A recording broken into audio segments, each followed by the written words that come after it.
திமுக அரசு என்னை கண்டு அஞ்சுகிறது, உதயநிதி ஸ்டாலின் என்னை கண்டு அஞ்சுகிறார். அதன் காரணமாக தான் தினந்தோறும் என் மீது வழக்குகள் பதிவு செய்யப்படுகின்றன.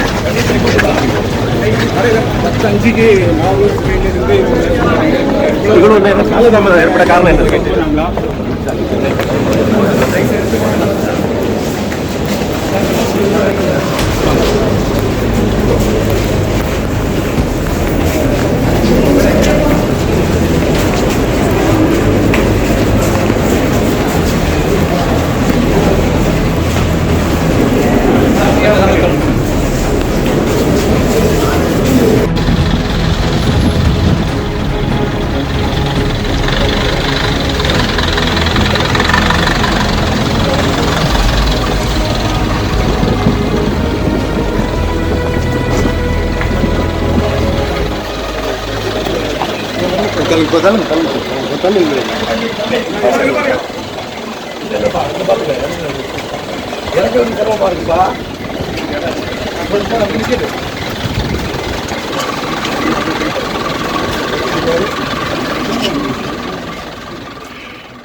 இந்த தண்ணி தான் நீங்க இப்ப சாப்பிட்டுட்டு இருக்கீங்களா?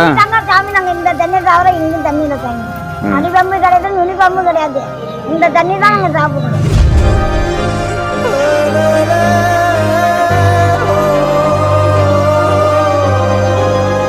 மனசாட்சி நீங்களே பாருங்க, நாங்க வருத்தப்பட்டு ஒண்ணு வரணும். நீங்களே எவ்வளவு தடவை சொல்லியும் ஊராட்சி மன்றத்துக்கு காதலையே விழல. கிராமத்துல இருக்க இளைஞர்கள் மொத்தமா குடிநீர் தொட்டிக்குள்ள இறங்கிய சம்பவம். பிரசிடண்ட் கிட்டையும் போய் சொல்லிட்டோம் எவ்வளவு தண்ணி வரல போகலன்னு. இப்ப பசங்க தண்ணி சரியில்லை, வேற இதை விட்டாலும் அடி பைப்லாம் எதுவும் கிடையாது. அதனாலதான் கீழே இறங்கி அதை ஒப்ப பண்ணிக்கிட்டு இருக்கானுங்க.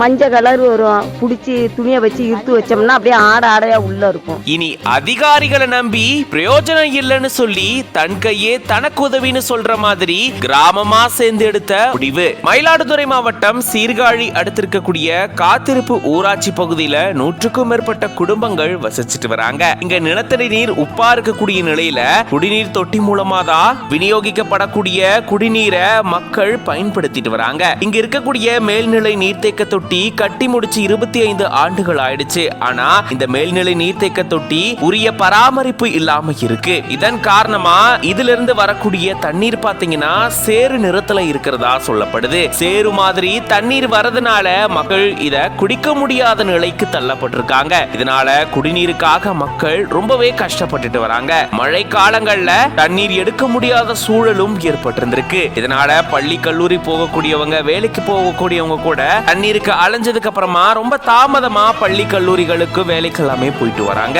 இந்த நிலையில தான் இந்த நீர்த்தேக்க தொட்டிய சுத்தம் செய்யணும் அப்படின்னு சொல்லி ஊராட்சி மன்றத்துக்கு பல தடவை கோரிக்கை மனு கொடுத்தும் ஊராட்சி மன்றம் இதுவரைக்கும் எந்த ஒரு நடவடிக்கையும் மேற்கொள்ளலன்னு சொல்லப்படுது. இதை தொடர்ந்து தான் கிராமத்தில் இருக்கக்கூடிய இளைஞர்கள் எல்லாரும் ஒன்னு சேர்ந்து இந்த நீர்த்தேக்க தொட்டியில இறங்கி தாமாகவே சுத்தம் செஞ்சிருந்திருக்காங்க.